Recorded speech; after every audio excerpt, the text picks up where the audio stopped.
Hello, YouTube family. Um, don't mind this working out some zit problem, okay? This video is going to be about making an ancestor altar, okay? Things that you can put on your altar, things that I would recommend, things that I put on my own altar. So it's good when you're making an altar for your ancestors to have all of the elements on your altar. Earth, air, fire, water, okay? Earth could be a crystal, flowers, a plant, a rock that you're drawn to as you're walking outside, a flower that you're drawn to while you're going on a stroll in nature.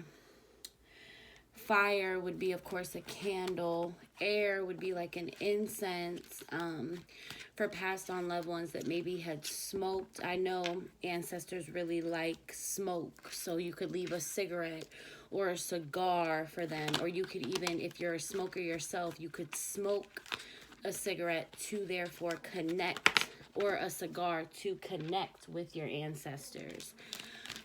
Or just leave it simply on the altar. Of course, put pictures up of the ancestors who are known.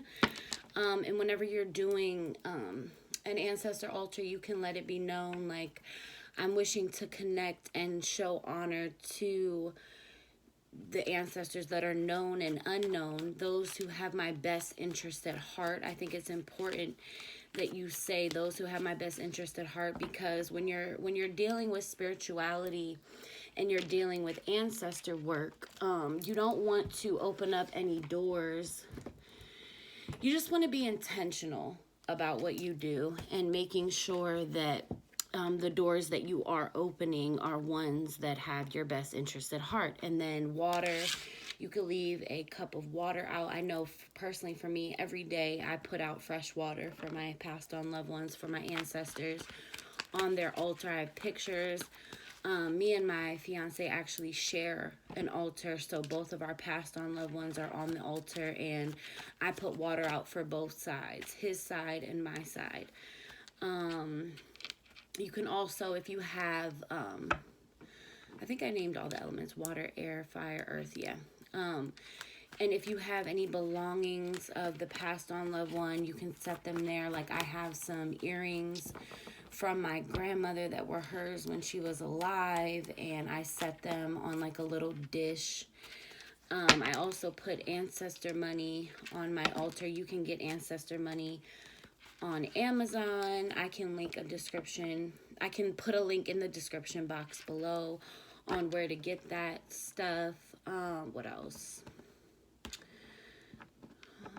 You can do ancestor offerings and you can put them out, like you can put food on the altar. I know a couple of times when I've cooked dinner, I've put some dinner on the altar for them. You can also put it outside. The way to properly dispose of things is to put it outside. I know when I first started this, even like when I started working with Oshun, I accidentally poured out I actually poured out the food and the water into the sink, which, no, there's a proper way to dispose of it. You could even bury it if you want, or just bury it if you have like a garden or a little area in front of your house. I don't know why I'm like turning red right here.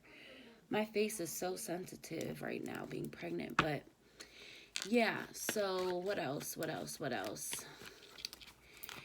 It's like a sacred space for you to connect with them, because I know for certain people, especially if they were really, really connected to them when their passed on loved ones were alive, it's hard having them go to the grave to connect with them. So it's good to be able to connect with them and honor them in your home. I found that to be a way that, I think is good for my fiance to connect with his, simply because, when I try to get him to go to the grave site where his dad is, like, he's like, nah, babe, like, I don't want to see him like that. It's hard for people sometimes. Now, for me, I'm the total opposite because I don't really remember my grandmother like that. So when I want to go see her, I'll go and I'll lay on the grass. It's different for everybody. But I think it's very important that we do these things to honor the dead, to keep their spirit alive, and to understand that they are still with us, to understand that they can still help us and protect us a lot more than they could when they were here in the physical. Like, they can help us so much more in the spiritual realm than they could when they were here physically. So, yeah, this is definitely a message that has been long overdue for the ancestors, simply because, the ancestors, they're not very happy. Like, they're kind of disappointed in us because we don't keep their spirit alive. And a lot of the times they don't feel like they can move on or pass on because we are so hurt by their passing, that they don't feel like they can leave our side. Not that they'll ever really leave us. They're always with us, but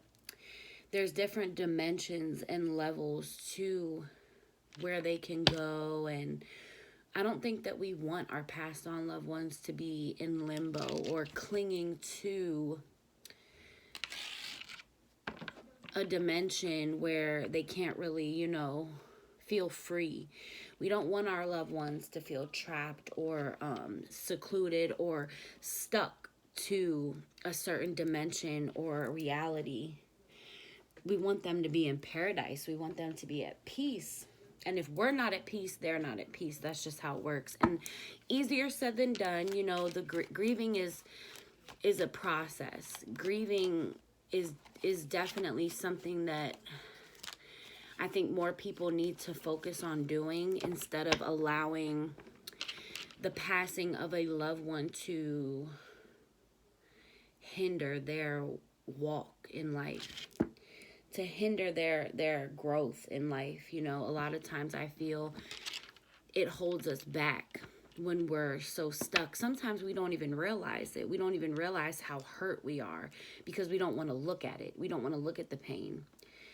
But it comes a time, especially when you have kids, where you need to be the best version of yourself. And that's what your passed on loved ones want. And they want you to connect with them. They want you to realize that they're here. Like, I don't know how many times I've been in the middle of a reading, or not even in the middle of a reading, and I feel the presence. You can feel it.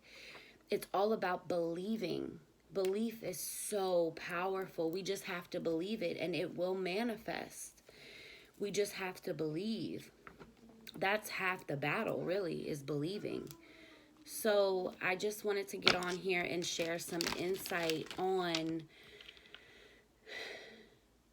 ancestor altars and how important they are and how beautiful they are and how connected you really feel to that passed on loved one. And I think I'm going to show you guys my altar. Okay, so here is my ancestor altar. I've got the incense, I've got the shell to burn sage, Palo Santo, the incense holder. I have like a little box here with crystals in it, along with a bowl full of crystals and rocks and stuff like that. And then there's the pictures of the passed on loved ones. These were flowers that I put at her gravesite, and my mom was like afraid that somebody was gonna steal them, so she took them, so I brought them. And then that's like a shirt that belonged to my grandma. These were my grandmother's earrings.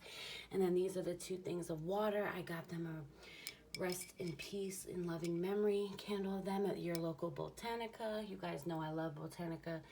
I put some cards here for my fiance's passed on loved one, and I put like fabric rose petals on here just to give it like an aesthetically pleasing look, but really simple. And you could just light a candle, put some water out, and yeah, that's pretty much it. Oh, and the ancestor money is back there in the cut. But yeah, Make an altar, okay? Make a sacred space for your passed on loved ones. It's so incredibly important and just beautiful to honor them and to help, you know, them see that you love and care about them, and to do something physical and the tangible in this reality to commemorate them, because they feel your love, you know, they feel your love. But to do something like that for them, to take time out of your day to commemorate them, to honor them, it means a lot to them. And I truly feel that that's what they want us to do. They want us to show honor and love and connect with them on a daily basis. It's a way to connect with them in your everyday life, because it's not always the most convenient thing to do to go to a grave site all the time, you know. So yeah, I would highly recommend you making an ancestor altar.